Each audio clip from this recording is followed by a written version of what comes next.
ಇವತ್ತು ಸತ್ಯ ಬಹಿರಂಗ ಆಗಿದೆ. ಆತ್ಮೀಯ ಕಾರ್ಯಕರ್ತ ಬಂಧುಗಳೇ, ಸತ್ಯ ಬಹಿರಂಗ ಆಗಿದೆ. ಹಿಂದೆ ನ್ಯಾಷನಲ್ ಹೆರಾಲ್ಡ್ ಅಂತಕ್ಕಂಥ ಒಂದು ಪತ್ರಿಕೆ ಇತ್ತು.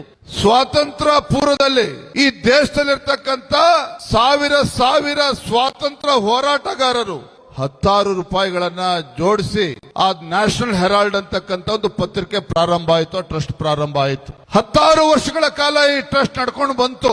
ಆದ ಸ್ವಾತಂತ್ರ್ಯ ಬಂದ ನಂತರದಲ್ಲಿ ಗಾಂಧಿ ಕುಟುಂಬದ ವಶವಾಯಿತು. ಗಾಂಧಿ ಕುಟುಂಬ ವಶವಾಯಿತು ಅಷ್ಟೇ ಅಲ್ಲ, 150 ಕೋಟಿಗೂ ಹೆಚ್ಚು ಸಾಲ ಇತ್ತು ಅದರಲ್ಲಿ. ಅದು ನ್ಯಾಷನಲ್ ಹೆರಾಲ್ಡ್ ಇಂದ ಯಂಗ್ ಇಂಡಿಯಾ ಆಗಿ ಪರಿವರ್ತನೆ ಆಯಿತು. ಯಂಗ್ ಇಂಡಿಯಾ ಆಗಿ ಪರಿವರ್ತನೆ ಆಗಿ ಬಹುಶಃ ದೇಶದಲ್ಲಿರ್ತಕ್ಕಂಥ ಯುವಕರಿಗೆ ಶಕ್ತಿ ತುಂಬತಕ್ಕಂಥ ಕೆಲಸ ಮಾಡ್ತದೆ ಅಂತೇಳಿ ಬಹುಶಃ ಜನರು ಭಾವಿಸಿದ್ರು.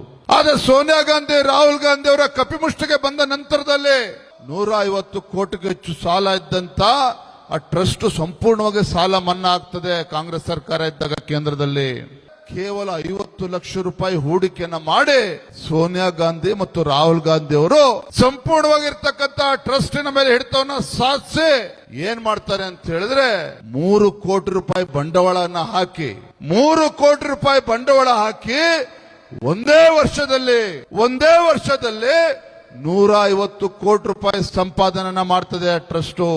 3 ಕೋಟಿ ಬಂಡವಾಳ ಹಾಕಿದ್ದಂತ ಒಂದು ಆಸ್ತಿಗಳು 150 ಕೋಟಿ ಆಗ್ತದೆ.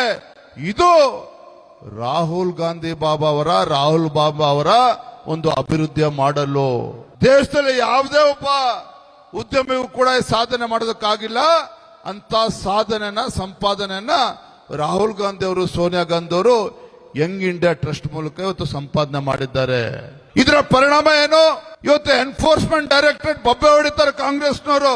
ಎನ್ಫೋರ್ಸ್ಮೆಂಟ್ ಡೈರೆಕ್ಟರೇಟ್ ಇವತ್ತು ಕೇಂದ್ರದಲ್ಲಿ, ಇವತ್ತು ಕೇಂದ್ರ ಸರ್ಕಾರ, ನರೇಂದ್ರ ಮೋದಿಜಿ ಸರ್ಕಾರ ಬಂದ ಮೇಲೆ ಕಾಂಗ್ರೆಸ್ ಮೇಲೆ ಇವತ್ತು ಗುಂಡಾಗರ್ದಿ ಮಾಡ್ತಾ ಇದ್ದಾರೆ. ಇವತ್ತು ಕಾಂಗ್ರೆಸ್ ಮೇಲೆ ಇವತ್ತು ಆರೋಪಗಳನ್ನು ಮಾಡ್ತಾ ಇದ್ದಾರೆ ಅಂತೇಳಿ ಬಂದೊಳಗೆ ಗೊತ್ತಿರಲಿ.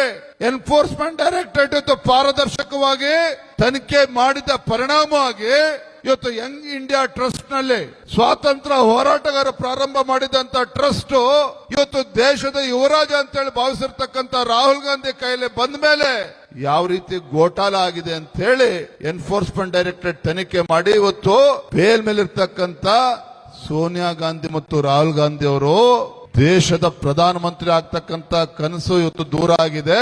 ಇವತ್ತು ಅಕ್ಯೂಸ್ ನಂಬರ್ 1 ಸೋನಿಯಾ ಗಾಂಧಿ, ಇವತ್ತು ಆರೋಪಿ ನಂಬರ್ 2 ಈ ದೇಶದ ಯುವರಾಜ ಅನ್ಕೊಂಡಿರ್ತಕ್ಕಂಥ ರಾಹುಲ್ ಗಾಂಧಿ ಅವರು.